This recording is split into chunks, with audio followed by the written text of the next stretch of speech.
Hi, I'm Hilda. I'm putting together several videos affecting healthy, wonderful life. What I will focus today is having a creative mind, accomplishing a project the healthy way. We're going to talk about patio makeover, A to Z, huge change, and you can do. Regardless of how big or how simple your project is, it needs these 5 elements. What is awareness? It is our ability to perceive things around you. You'll find that some plants need repotting, or you need new variety of plants, or some walls would probably need accessories. We move to the second element of success, and that is visualization. You think of your new patio in your mind on how you would like it to be. Once you are aware what needs to be done, your brain will naturally seek new ideas. You can go online, check Pinterest, Facebook, house, garden ideas. Check out the magazines. We have the Home and Gardens. And you can also visit your local nursery. The third element of a successful project is, of course, planning. You want to make sure you don't have to work hard after all this planting is completed. You have to think about sustainability and maintenance. You want to think about choosing between in-ground planting or pot gardening. As for myself, I chose both. For in-ground planting, you need to think about protecting it from the weeds. So what you need to do, and which was very, very successful for me, 3 steps. First, you have to cover the dirt with metal netting, and that would also protect your plants from voles and other rodents. On top of the netting, add a weed blocker. Added some different colored stones to add texture, as you can see. I'm going to make a separate video on the step-by-step preparation of the topsoil, because it will make your life easier. So watch out for it, okay? Choose the kind of pot you want. It could be terracotta, Mediterranean pot. I personally chose glazed. It adds contrast to the different flowers that you put in it. I chose different heights, different shape, or like this. These are my small glazed pots, which I set on top of a metal bike. It does add definition. The plant selection. Rule number 1, it has to be low maintenance, one that requires less watering.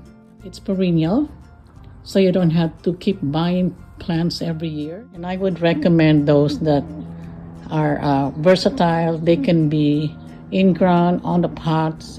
They can be trailing. One that you can hang on trees, because they give a calm, welcoming effect. A plant for all seasons, so they don't die on you. This is one of my favorite succulents. They have small leaves. It comes down, it trails down. The same type of succulent here with a different placed spot to provide symmetry. And that's what you have to think about. You need to think about symmetry. Or empty spaces or empty walls.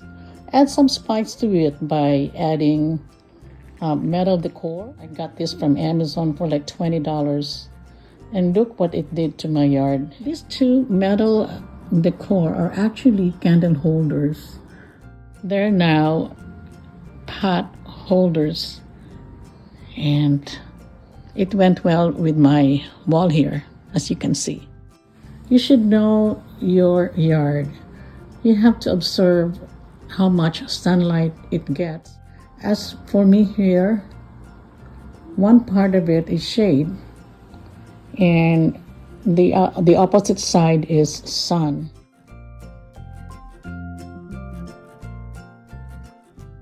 The third element of success was planning, and it helped us itemize the materials we need. Come to the fourth element of success, and that is budgeting. Budgeting saves you from surprises and overspending. After you have completed the canvassing of materials, I suggest that you write them down. If you have an iPhone, use the iNotes. That's what I did. If you don't have any iPhone, you can use a clean sheet of paper. That will also do. I have made a document to organize my project, and what I'm going to do is share it on the link below, and that would serve as your foundation, which you can revise according to your needs. You have set aside money for the renovation of your patio. It's time for you to execute all your plans.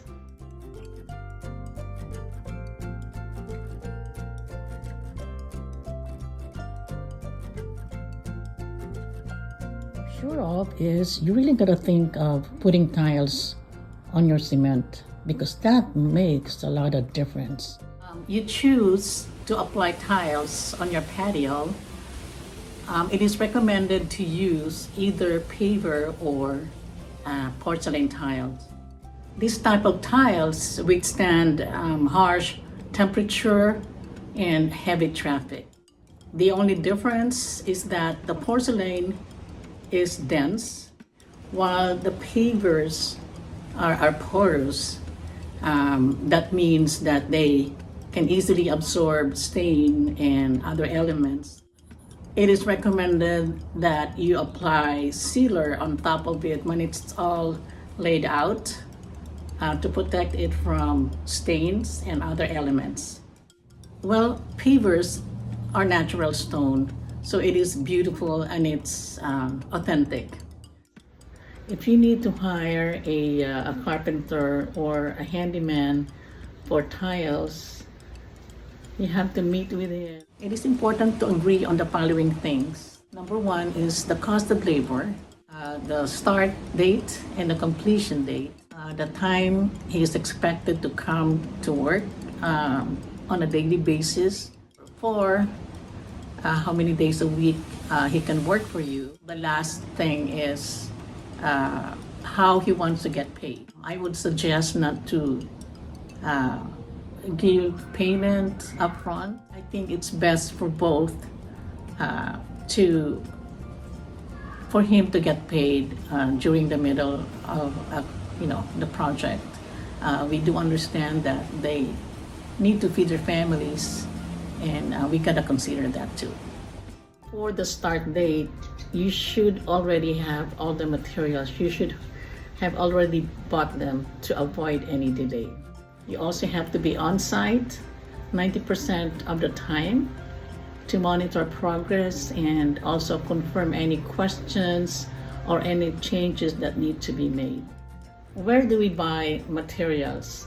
So I'm going to list resources below as to where you can find low-cost material and good quality. Here are some mental tips which are very, very important. Mindset has a lot to do with your project. I would say imagination is free, so keep your imagination flowing freely. Number two, try not to put any limitations to your imagination, because by the middle of your project, you would have already gathered resources enough for you to know where to cut costs. It could be materials, labor, or certain aspects of tile application where you could save on. Number three, think positive. Positive energy attracts like energy.